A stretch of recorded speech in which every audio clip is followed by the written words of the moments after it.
Hello, everybody, and thank you for tuning into the Liberty Report. With us today, we have Daniel McAdams, our co-host. Daniel, good to see you this morning. Good to see you again, Dr. Paul. How are you? Very well, very All well, right. thank you. I want to start off with a little economic policy statement, and we have some other things to talk about. But first off, I wanted to read a title coming from the Wall Street Journal because it's something I've talked about a lot. I think it's very important, but I don't think it's emphasized enough because a lot of people know prices are going up and there's special interest benefiting and the routine things. But the headline caught my attention. It says, "Earning more but in worse shape. Hardship overwhelms many American families." Well, I don't think it's news to a lot of American families because they are hurting. But my point is that the pet peeve I have is why are they doing this? Most Americans, in spite of our gripes, what the welfare state does, it teaches people to transfer wealth illegally, and people suffer through the inflation and all this. But they wanted to do this, and they have this policy, and so the people naturally, with the amount of education they've had in our universities and the propaganda, they say, well, the government's. It's like a hurricane came. You know, this economic hurricane. Well, the government has to bail us out. You know, and so that's the whole thing. But here are a couple of things I mentioned briefly. Nearly half of the kids in the U.S. live in households below the middle class, as inflation at the end of COVID relief hit working parents. A $290 raise that cuts government benefits. Well, you know, I think the problem is very significant because there's a wealth maldistribution when you destroy a currency. And the liberals and everybody use the term, the wealthy gets wealthier, the rich get rich, and the poor get poorer. But they never really explain it. They might say, well, it's whose friends are in the White House, and they get the benefits and they get the contracts and all. But it's a manifestation of the destruction of a currency because when they destroy a currency by printing too much of it, it's who gets to use it first, especially when it's have a higher value. As a currency, a fiat currency spreads around an economy, it goes down in value. And then that ends up in the hands of the middle class and the poor, and their prices go up.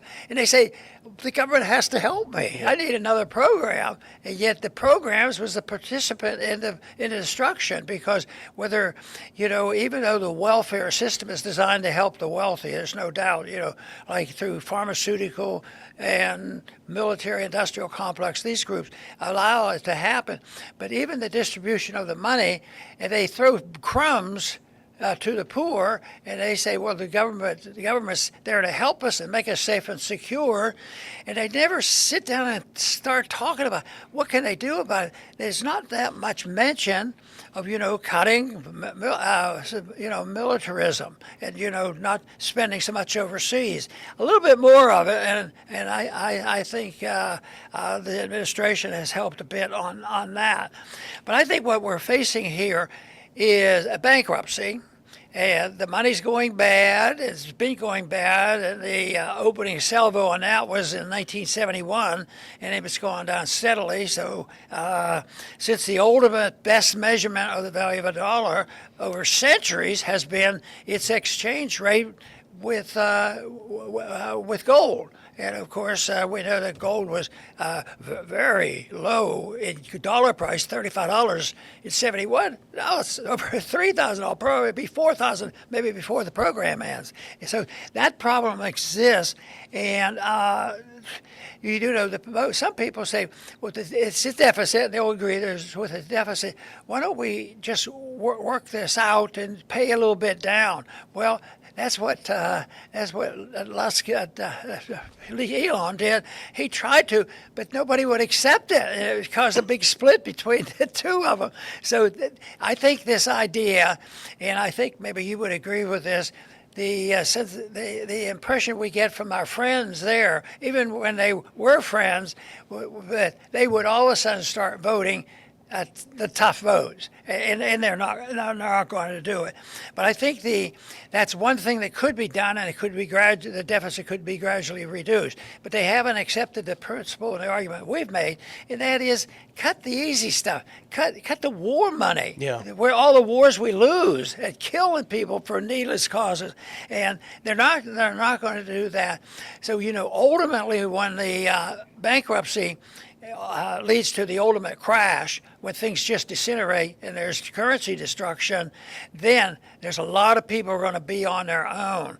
And one thing the individuals who have a trade and ability to provide a service are going to do better than those who have lived on special interests, both rich and poor.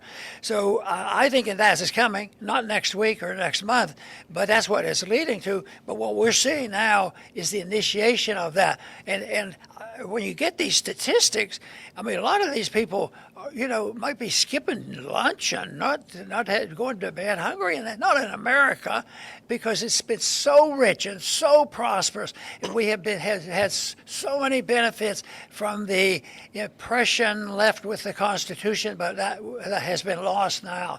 So we have a major problem, and I still argue the case. It's not complicated, but there's a lot of confusion on what we do. So this maldistribution, I think, is one of the biggest influence, and is the subject that, if it's not dealt with, will lead to violence. And I imagine we're seeing, most people would agree, there's more violence now in our society than has been in a long time. Yeah, absolutely. And you mentioned money going bad. Well, that is a great segue into our first thing that we're going to cover, because that's exactly what we're talking about. The party was fun, but now comes the hangover. Put on that first clip. This is from Politica. Now we're going back to that one big, beautiful bill that everyone said we naysayers are just not the life of the party anymore. Well, here's some more information coming out.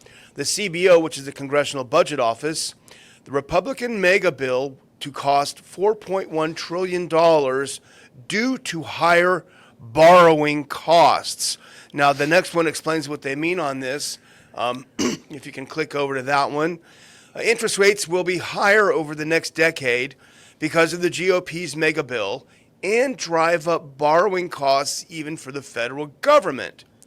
Congress's nonpartisan scorekeeper predicts in a new report released Monday, in an analysis of the massive domestic policy package President Donald Trump signed into law on July 4th, the CBO estimated the measure will, quote, and I highlighted this part, will increase the federal deficit by $4.1 trillion over a decade. Because the bill's red ink is not offset by more spending cuts or new revenue, CBO found the legislation will drive up interest rates. Now, I'm sure they're going to blame the CBO for being partisan or what have you, but the fact of the matter is a lot of people, including Thomas Massey, were warning about this at the time. They're talking about the right issue on interest rates. And the big argument, of course, is Trump, with his experience in business, he knows the benefits. And there are benefits to the special interests, the people who are the big investors and want to get hold of that money quickly. So he wants to lower interest rates, but Powell wants to assure the people that he's a more balanced person and he's not going to cause chaos, and he's more adult about the whole thing. But the whole thing is, none of that matters, first because they can't set an interest rate. But when we had something similar, and in the 70s were worse than what we have right now, but I think today's efforts and trends are going to get worse than they were in the 70s. But we had, inflation rates got high, but what happened to interest rates? They wanted to, stimulate with low interest rates, but the markets drove the interest rates up to 21%. So they should be arguing, how do we prevent us getting any further along? Could it be possible that we're developing the same conditions that Volcker got credit for by really bringing the economy down, which is a heck of a way to do it. In a free market, you never purposely manipulate, the CPI. Prices might go up for other reasons, or maybe a hurricane or something. You don't manipulate that, and so it's always somebody going in there and manipulating and think they know. But that's what my concern is, that we move in, that we're moving rather quickly into a period of time in the late 70s, and then you have, I don't think you'll have a Volcker. I think that's when the violence is going to get worse, because even Volcker wasn't. I had heard that Volcker actually was probably one of the last holder and somewhat sympathetic to gold. But he was able to do it, and then of course Reagan came in. But I think that was a little bit of luck in there. The country was still wealthier, and right now our wealth is being consumed, and yet we never change our foreign policy, and we never change our welfare policy, and the spending continue, and that's why you bring this up. The budget, it's a lot worse than they admitted, and I find the argument over the interest rates is fascinating, because if you wanted me to make a guess, I think Trump. Well, I've already said it, Trump. Both Trump and Powell, they don't know, but I would say they're way off the mark, because I think you should have the market, and I think the market's saying you guys better slow up, because the bankruptcy is going to disrupt. And this article, I think, gives you a hint, where the disruption's going to be. And I mentioned just earlier, how much suffering is going on now, but really ignored because they're not looking at the real facts. Yeah, exactly. And here's another part of it. You always talk about unintended consequences of policies. Now, remember, they were pushing this bill, and any naysayer was railroaded by the whole thing. If you go to the next clip, these are the unintended consequences of this big, quote-unquote, big, beautiful bill. Now, that increase, they're talking about the increase in interest rates, could affect investors and regular people getting loans for a range of assets, from cars to homes. So that'll make our lives more miserable. But, the article continues, it will also, and I highlight this, hike costs for the federal government in a real way, according to the Budget Office, increasing interest payments on the nearly $37 trillion national debt by $718 billion over a decade. Dr. Paul, that seems to me a big chunk of money that they're literally lighting on fire and burning up. The dollar has been fiat for a long time, and it's managed to get by this manipulation, and because we've had a store of wealth. But the store of wealth is dwindling, but the confidence in the dollar is dwindling, and yet this expenditure, they can't stop it, because they have to pretend that we can keep it together. So a lot of people, a lot of countries have bought treasury bills. But if we, before we defaulted and declared bankruptcy by not promising what we promised them, it would be a gold exchange for the fiat money. But here, they're at a point now where they're not going to be able to reimburse, and there will be a loss of confidence. And that's what I think the frustrations that are going on, or the frustrations that there's no easy answer to the difficulty they have in deciding. We agree with you, Ron. That's it. We're spending too much. We don't need to do that. We need to bring these interest rates down. Let the market do that. They do that, but we don't hear much real debate on that. They barely mention it. So I think, unfortunately, the spending is going to continue. It's going to get worse. People will have to really buckle down and think about how you survive in bad times. And there was, a lot of survival efforts in the Depression times when things got bad, and nobody can predict exactly what it'll be like. But I do know that government policy and government monetary policy and foreign policy, it all has an effect on it. But ultimately, is the destruction of money and the value of the dollar that will bring us down. Yeah, absolutely. Well, they will deliver bread in circuses, though, and put that last clip on, because this reminds me, you often correctly bring up COVID often on this program. And if you remember, at the time of COVID, when they had destroyed the economy by forcing people to stay home and not do anything, what did they do? They gave us stimmy checks. They gave us checks of thousands of dollars. Smart people like you and Thomas Massey said, you guys are going to have to pay back double or triple the amount that you're getting in that $1,000 check. And everyone said, I don't care. This is fun. I got some free money.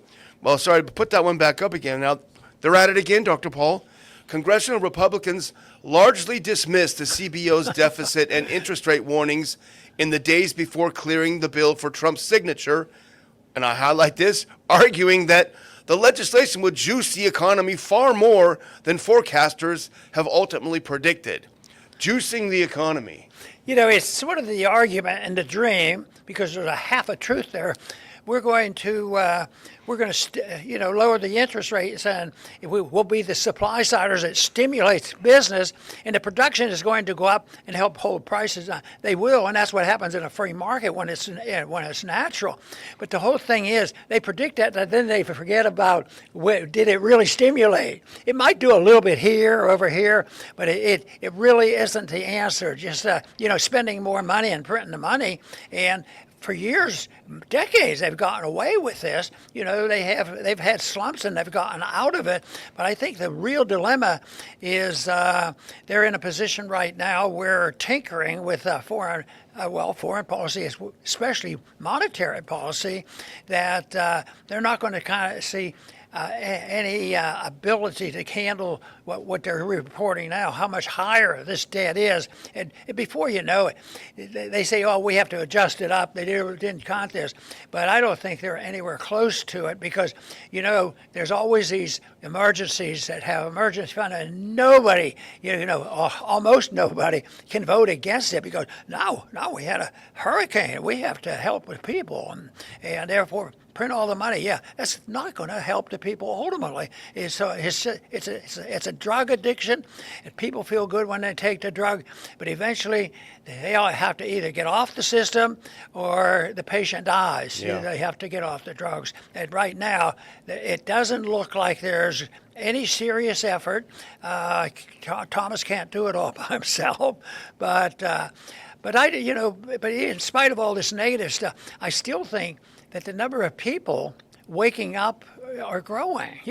I think it was great that people finally rebelled against COVID, all that maneuvering, and there's people like that. But the average person living in an inner city. And the other thing that I read is, usually it was the inner city where the poor were counted and noticed, but it's in the small little towns too, because their money is being ruined as well. Yeah. But it's not easy to plan for a crisis like this because, as far as I'm concerned, it's going to be ultimately corrected when we have a different understanding on the issue of liberty and where we were once when we were much more interested in following the Constitution. Well, speaking of people who need to get off drugs, and I'm half joking, one of the things that happened this morning, breaking news this morning that I sent over to you and we decided we want to talk about it a little bit, is that Trump followed through with his threat/promise to slap additional tariffs on India, not an inconsequential country in terms of population, of course, but also GDP. Put that first one up. So he got up this morning and he felt like he's done with it. He's tired of it. He said, Trump slaps India with an additional 25% in tariffs over Russian energy trade. Now, these are the so-called secondary sanctions, Dr. Paul, where the United States government punishes other countries for doing business with other countries that they don't like.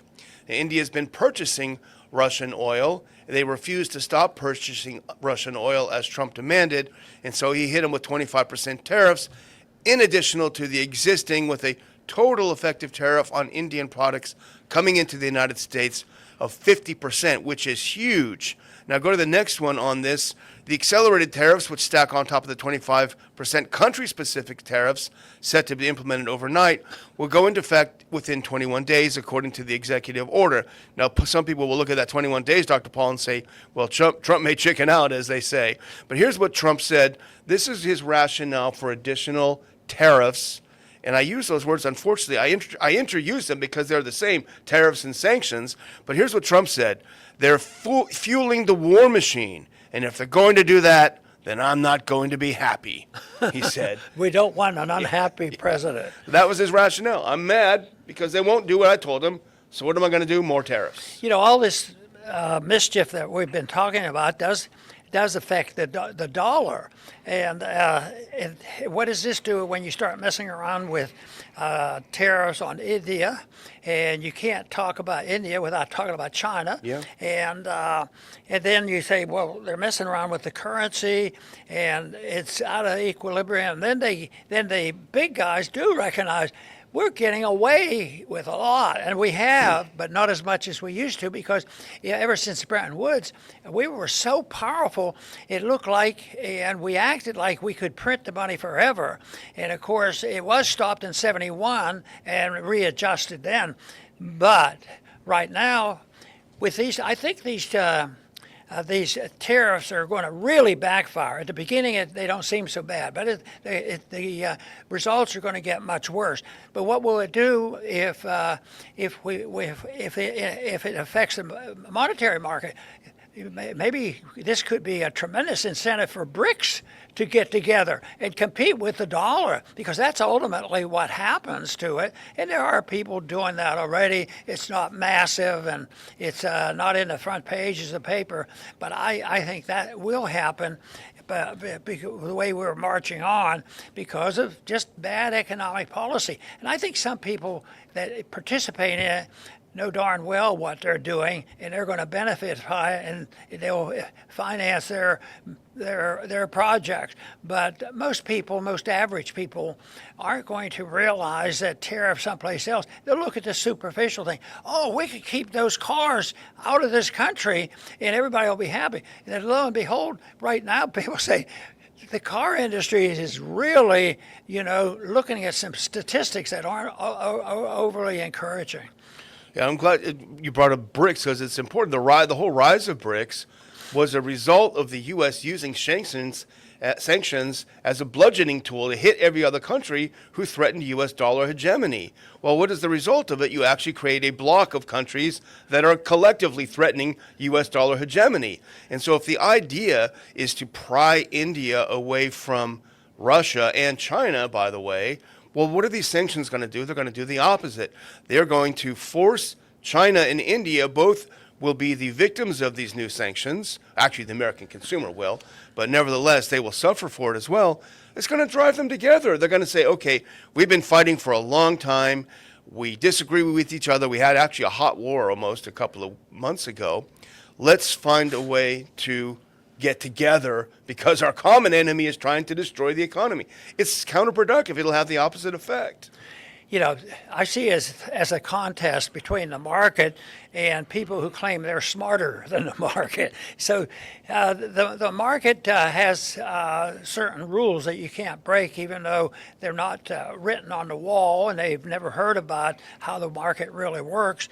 And this to me is an opening for people who can benefit on the short run and get what they want, and they have to convince the other people they're smarter than they do it. So this is the big question now. The argument is the system, along with the chairman of the Federal Reserve Board, smarter than a businessman now president of the United States? And time will tell exactly how this works out.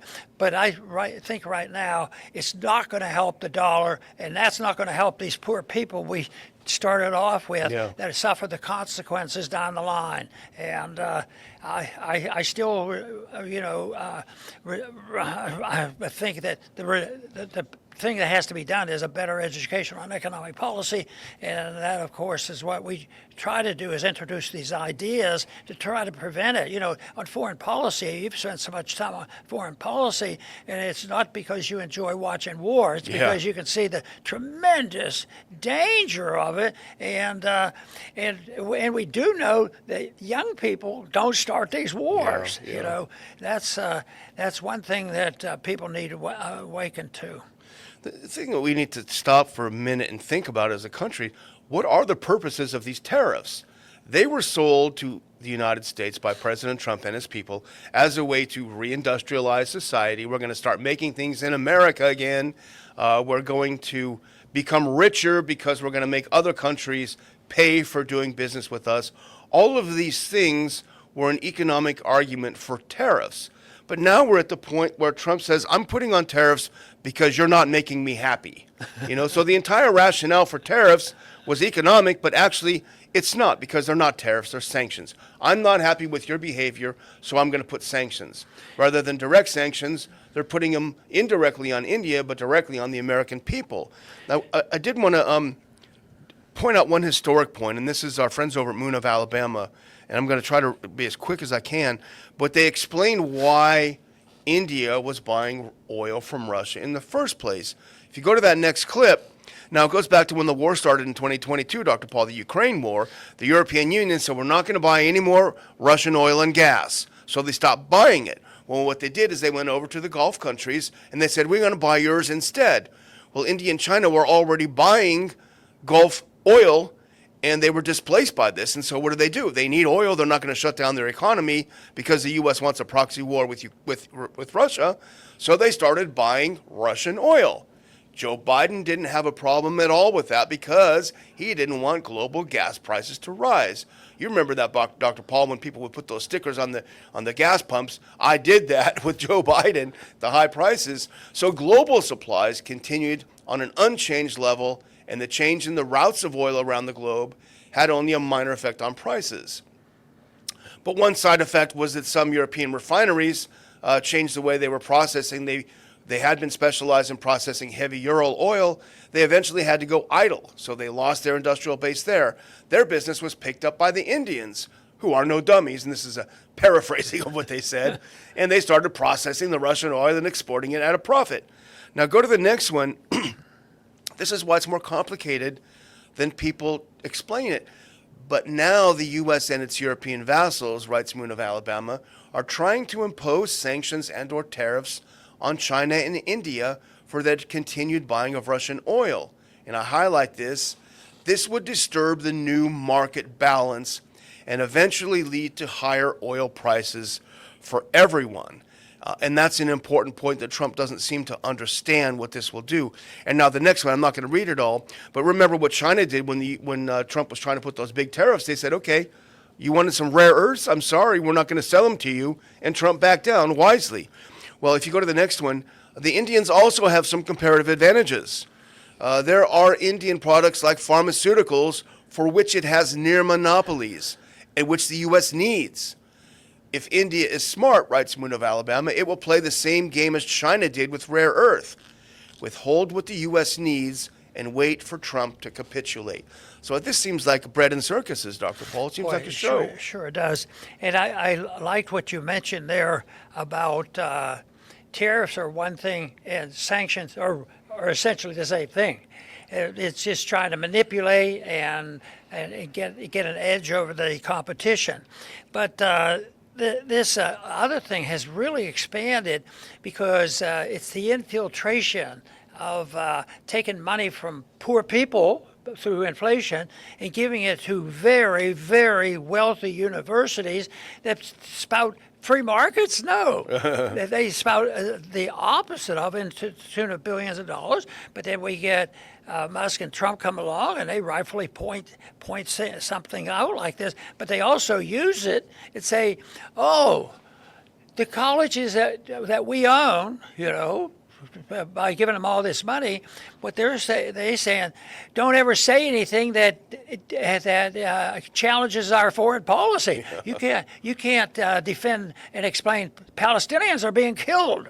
No, that's bigotry, and it's not nowhere close to a neutral policy where we don't get involved in that.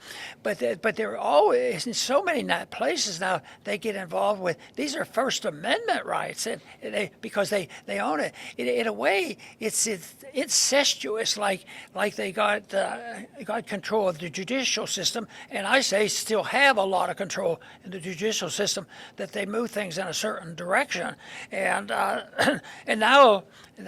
And this shows how powerful they are with the use of money, and how easy it was over the many decades for the universities to roll over as long as you send money. Of course, we know a few colleges that survived that and just refused to accept it, but they were a little more expensive than we'll give you a free education. We're part of the government. Yeah. Well, Well, I'm going to close out, Dr. Paul, by put up the second to last clip if you can. We are in the home stretch, Dr. Paul, before our ninth yearly Ron Paul Institute DC area conference, Blueprint for Peace. It's got a great lineup. I've updated the lineup on our page. There is a link in the bottom to a description and ticket page where you can see the updated lineup of speakers. It's going to be a great event. Absolutely. And go to the next clip, because this is one of the kind of neat events that we talked about the other day. We got Judge Napolitano. We've got Doug McGregor. We've got Jeffrey Sachs. We've got Anya Parampil. And we've got Max Blumenthal on stage for a live version of Judging Freedom, the judge's very popular news and analysis show. It's going to be a lot of fun to watch them do it live. The judge is always informative and entertaining.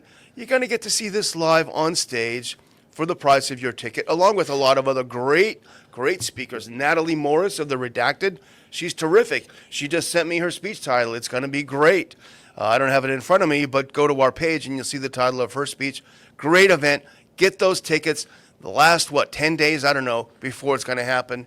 Get those tickets and come join us in D.C. Over to you, Dr. Paul. Well, I think what you've just described to me shows you and it shows all of us the effort that you, Daniel, have put into to put a good program together. And this is wonderful.